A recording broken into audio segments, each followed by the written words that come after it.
Humans love building cities. It's what we do. First we'll construct a shelter, then put another next to it for our friend. We'll increase the size of our shelter to house our growing family. Soon we have these grids of architecture that sit as a monument to progress and ingenuity. But what happens when a city burns? Welcome to Oddities. Here we take a look at some of my favourite moments, details and minutiae in games. So grab yourself a tea or a coffee and sit back as we explore together.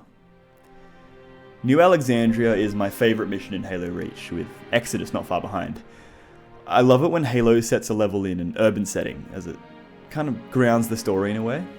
We get to see how the wider war affects the civilian population. We also get all kinds of wonderful world building that indicates how the people of these colonies live their day-to-day lives. Empires or nations falling have always been represented in similar ways throughout the history of art. We sometimes see a ruler being overthrown or a king executed, but more often than not, we're met with the image of a burning city. And this crosses most historical cultural boundaries. There's something so affecting about seeing a monument to a nation and a people burn. It is a representation of them in the most apparent way. Architecture feeds from culture and is an art form itself. Cities are filled to the brim with stories, perhaps millions of unique lives, all brought together under the umbrella of simply living in the same place. And to see all that snuffed in an instant will always be an image that evokes horrific loss. And here in New Alexandria, we're front and center with that imagery. We're not looking at it from some hilltop or a ship sitting in orbit. We are dead in the center, surrounded by this forest of buildings, as the mission description puts it. From our landing pad, we get a nice overview of the mission. It's our job to do what we can. There's no overall winning objective. It's a scramble to kind of save what little we have left. I love this layer of cloud that sits above the streets. It gives the city an almost heavenly, angelic nature, which is juxtaposed nicely with the flames bursting from the buildings here and the deep red of the sky in the distance.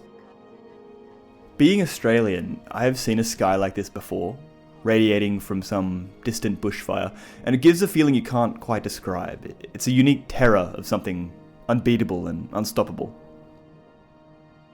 This mission is unique in that some of the objectives you get between buildings are randomized. It gives a nice sense of replayability to the level. We head to the hospital first, of course, emblazoned with the caduceus symbol, denoting it as a place of healing, medicine, and care. I love how tranquil this little balcony is, with some red trees and benches to catch the fresh air. Of course, still scarred by this huge impact here. It doesn't look like plasma scoring, so maybe this damage was caused by a stray UNSC round. Heading to the door, we see some more impacts against the wall and a trail of footprints just beyond. It looks like there were tons of people here, either trying to get out of the hospital or within to shield themselves from this barrage. The interior of the hospital has been overrun with Covenant, but after evicting them we can take a look around. Unlike most hospitals in reality, this place doesn't immediately give off that clinical vibe. It's very warm with this lovely golden wood that runs along the floors and ceilings, accentuated by this white and silver trim. It definitely gives a sense of wealth. If this is the general hospital for the city, then we can infer that the quality of living was probably quite high in this particular region. It looks like this is a reception area, kind of conjoined with small common areas for sitting. It's probably a place of transit, kind of connecting various parts of the hospital. From here we have this atrium walkway kind of thing. It looks like the hospital itself is kind of a half circle with two main buildings connected through these dividing walkway segments. We have this awesome sculpture at the end. I was trying to work out what it conveyed and why it was in a hospital. The glowing black orb is kind of cradled by this silver halo, definitely invoking care for something that appears changeable and chaotic if not perfectly balanced, much like the human body in a way. From the window we get this view of these cool water features that fall down the center of the building. I'm assuming they're permanent fixtures, but it's unclear if this water is coming from the rain, and it's kind of a feature of the building that only makes itself known in wet weather. Some buildings in reality do have features like that. Looks like we've been tasked with taking out the jammer here at the Sinoviet office building. What I'm assuming is the company's logo kind of shines at us from the darkness and we approach this very tech-chic structure. I love this kind of brutalist water feature here with the pools on every landing of the staircase, connected by waterfalls.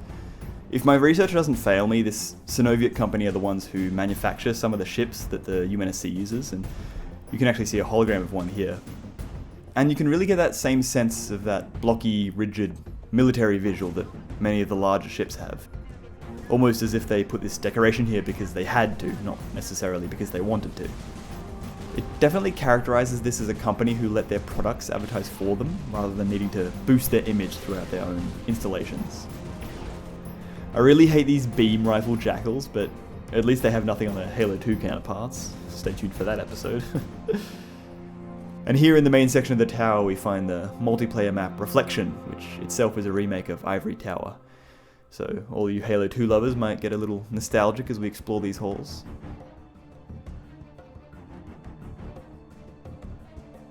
This segment is almost a mini 343 Guilty Spark, with some mysterious enemy having killed our team here. And we even find another Marine kind of freaking out in much the same way as our friend in the flood facility. Except here our enemy is revealed to be some of my least favourite to fight. I've never particularly been a fan of flying enemies, I'm not too sure why. You'd think a tower this big would have more than 6 levels, but maybe a couple of them are just really big. I don't know. You can really feel the power of the Covenant's glassing beams in this level.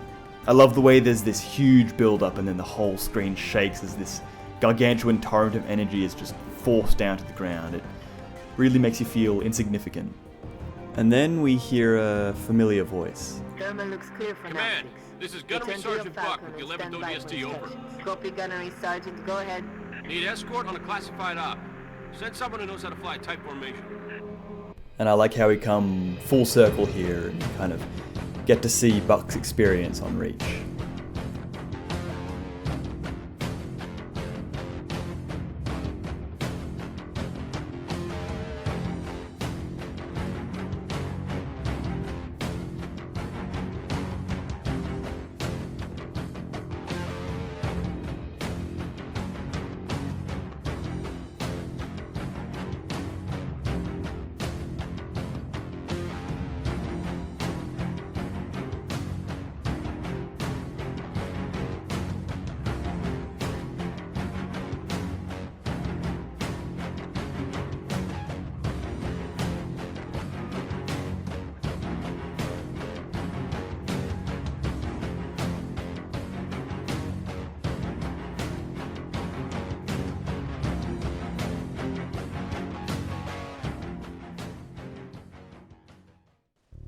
And here we are at the nightclub. Purple and orange is such a fun colour combination. It gives a psychedelic and escapist feel to the place. This club was definitely a place people would go to get their mind off the world and just be free. I love these orange kind of holographic branches that appear in the club. Earlier when I spoke about humans building cities, there is a cost to that. And this representation of the natural world that has been overtaken by industry, only able to be conveyed through hologram, kind of ties in with that escapist feel within the club, as if you're able to ignore the sins of humanity and place yourself within a world of natural perfection in a way. You can imagine people dancing beneath this orange sun in the middle of the club, where we now find a rocket launcher. The juxtaposition of the carefree, almost rebellious lighting with the military hardware as the place is turned into a battlefield is quite nice. I love this little back room here. It reminds me of Omega from Mass Effect 2 a little. I'm not sure how serving beverages works in the Halo universe, but I don't see any taps or storage here, so I don't actually know how the bartenders would have managed to serve their customers. Look at this awesome, I guess, looks like black marble roofing. I love the detail that you can kind of see the reflection in it. I imagine this was quite a high-end club, what with a landing platform that probably carded in the city's wealthier clients. Perhaps people from places like the Sinoviet building would wine and dine their business partners here. And once we defend the Oni building, that's it. New Alexandria is quite a short mission, but the scale just makes it feel so much bigger. And of course, this mission where loss is such a large theme ends with one more. When does he get off calling a demolition a priority 1?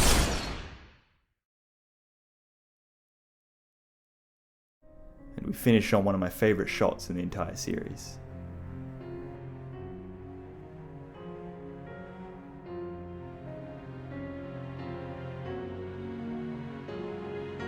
Thanks for watching.